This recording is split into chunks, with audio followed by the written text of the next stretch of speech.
गणित विषय के पाठ्यक्रम पर अपने चर्चा की थी कि अपन किस प्रकार से आपके पाठ्यक्रम को पूरा करने वाले हैं। उसी चर्चा में आपके प्रश्नावली नंबर 17, आज जो अपन प्रश्नावली स्टार्ट करने वाले हैं वह है प्रश्नावली 17, जिसका नाम है केंद्रीय प्रवृत्ति के माप। केंद्रीय प्रवृत्ति के माप। ये जो प्रश्नावली का नाम है केंद्रीय प्रवृत्ति के माप, इसमें अपन पढ़ेंगे माध्य, माध्यक एवं बहुलक। संख्याओं के माध्य कैसे निकालते हैं, माध्य निकालने की कौन कौन सी विधि है, बहुलक क्या होता है वह कैसे निकालते हैं, और माध्य कैसे निकालते हैं। तो सबसे पहले अपन जो पढ़ने वाले हैं वह है माध्य। क्या पढ़ेंगे? माध्य। इसी माध्य को जो है वह कहते हैं समांतर माध्य। क्या कहते हैं? समांतर माध्य। और इसी समांतर माध्य को जो है वह कहते हैं औसत। माध्य कह दो या औसत कह दो, यह एक ही बात होती है। माध्य, समांतर माध्य या औसत। तो सबसे पहले इस प्रश्नावली में अपन माध्य निकालने का सूत्र अपन ज्ञात करेंगे कि सूत्र क्या होता है, कैसे अपन माध्य या समांतर माध्य निकालेंगे। माध्य को x बार से अपन लिखते हैं। x बार बराबर जो सूत्र होता है वह होता है प्रेक्षणों का योग, प्रेक्षणों का योग बटा में प्रेक्षणों की संख्या। सूत्र हो जाएगा आपके पास में प्रेक्षणों का योग बटा प्रेक्षणों की संख्या। अब प्रेक्षण क्या होंगे? प्रेक्षण आपको प्रश्न में दे रखे होंगे, वो हो सकता है अंक हो, आयु हो, उम्र हो या कोई भी संख्या हो सकती है ना, वह आपके हो जाएंगे प्रेक्षण। तो आपके सूत्र हो जाएगा x बार बराबर प्रेक्षणों का योग बटा में प्रेक्षणों की संख्या। जैसे कि मैं आपको एक उदाहरण के माध्यम से समझाता हूं। मान लीजिए कि आपके पास में आपने एक टेस्ट लिया, क्लास में अपने टेस्ट लिया, 10 नंबर का था, जिसमें किसी विद्यार्थी के 5 अंक आ गए, किसी के 2 अंक आ गए, किसी के 0 आ गए, किसी के 10 आ गए और किसी के कितने आ गए? 3 अंक आ गए। तो ये अंक है, ये क्या है आपके पास में? अंक। किसी कक्षा में लिए गए कक्षा परक यानी क्लास टेस्ट में 10 में से आए हुए अंक है, जो कि 5, 2, 0, 10 एवं 3 है। यदि आपको ये पूछ लिया जाए कि इन अंकों का माध्य निकालिए या फिर माध्य अंक क्या होगा, तो इनका जो माध्य निकालेंगे, माध्य x बार बराबर, माध्य हो जाएगा x बार बराबर प्रेक्षणों का योग बटा प्रेक्षणों की संख्या। प्रेक्षणों का योग बटा प्रेक्षणों की संख्या।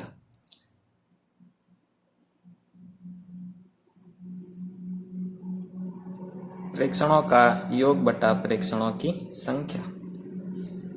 अब आपको माध्य किसका निकालना है? आपके पास में प्रेक्षण है, वो प्रेक्षण कौन कौन से हैं वह प्रेक्षण देखते हैं। प्रेक्षण आपके पास में 5, 2, 0, 10 एवं 3। तो इनका आपको सबसे पहले क्या करना है?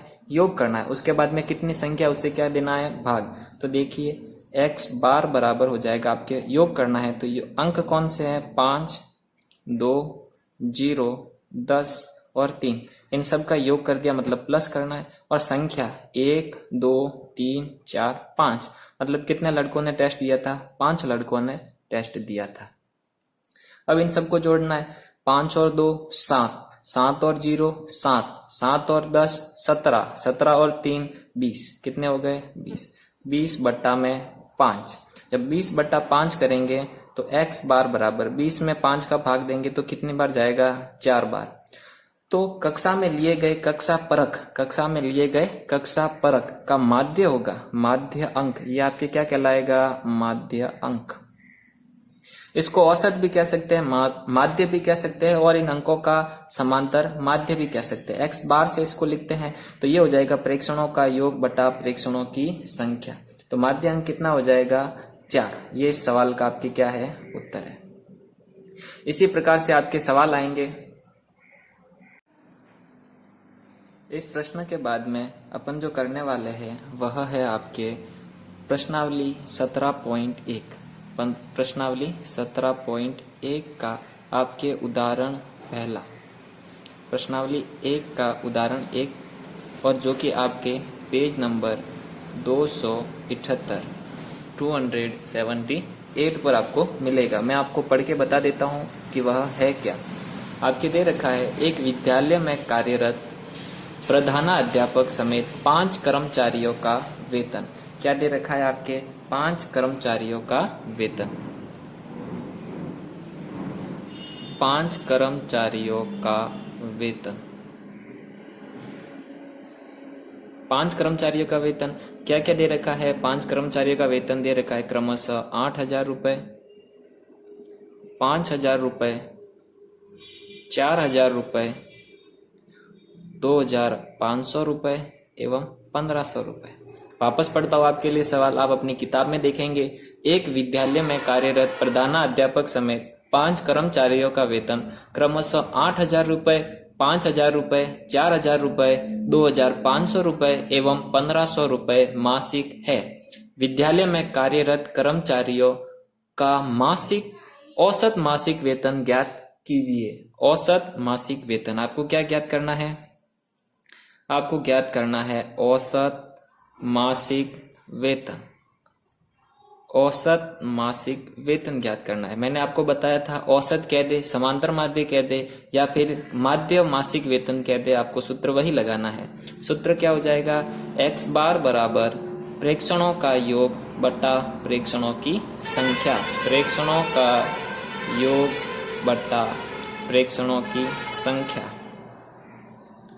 x बार बराबर आपके सूत्र हो गया। अब आपको सवाल में दे रखा होता है, ये आपके प्रेक्षण है। 5 कर्मचारी जो कि वेतन दे रखा है 8,000, 5,000, 4,000, 2,500 और 1,500। ये आपके पास में क्या है? प्रेक्षण। तो इनका क्या करना है? योग करना है। देखिए सबसे पहले योग करते हैं। 8,000 प्लस 5,000 प्लस 4,000 प्लस 2,500 प्लस 1,500। बट्टा में क्या लिखना है आपको? प्रेक्षणों की संख्या। ये प्रेक्षण है कितने? 1, 2, 3, 4 और 5। तो बट्टा में 5 आ जाएगा। अब इन सबको प्लस करना है। देखिए 8,000 और 5,000 13,000, 13,000 और 4,000 17,000, 17,000 और 2,500 जब प्लस करेंगे तो 19,500, 19,500 और 1,500 रुपए जब प्लस करेंगे तो कितने हो जाएंगे? 21,000। 21,000 में किसका भाग देना है? 5 का। 21,000 में जब आप 5 का भाग दोगे तो आपके आ जाएगा 4,200। कितना आ जाएगा? 4,200। अब ये 4,200 आपके पास में x बार यानी कि माध्य निकला है, औसत मासिक वेतन। अतः इन 5 कर्मचारियों का जो औसत मासिक वेतन है वह कितना हो जाएगा? 4,200 रुपये। इसके बाद में आपको लाइन लिखनी है, अतः 5 कर्मचारियों का औसत मासिक वेतन, औसत मासिक वेतन कितने रुपए हो जाएगा? 4,200 रुपए है। यह आपके दे रखा है प्रश्नावली 17.1 आपने स्टार्ट की है अभी। उसमें से उदाहरण 1 पेज नंबर 278 278 नंबर पेज पे आपको उदाहरण नंबर 1 दे रखा है। इसका हल ये है, ये आपको पूरा अपनी कॉपी में उतारना है और उसके बाद में आपको प्रश्नावली के सवाल करने हैं। आपको प्रश्नावली के कौन कौन से सवाल करने हैं? इस समांतर माध्य ज्ञात करने के आपको प्रश्नावली में से जो प्रश्न है प्रश्नावली 17.1 में से आपको कौन कौन से प्रश्न होमवर्क में करने हैं वह देख लीजिए आप।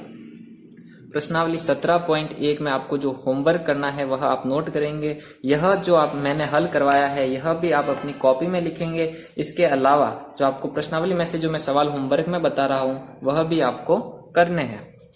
आप अपनी किताब निकालेंगे और किताब में से छाट करके आप लिखेंगे कि प्रश्नावली में से कौन कौन से हल करने हैं।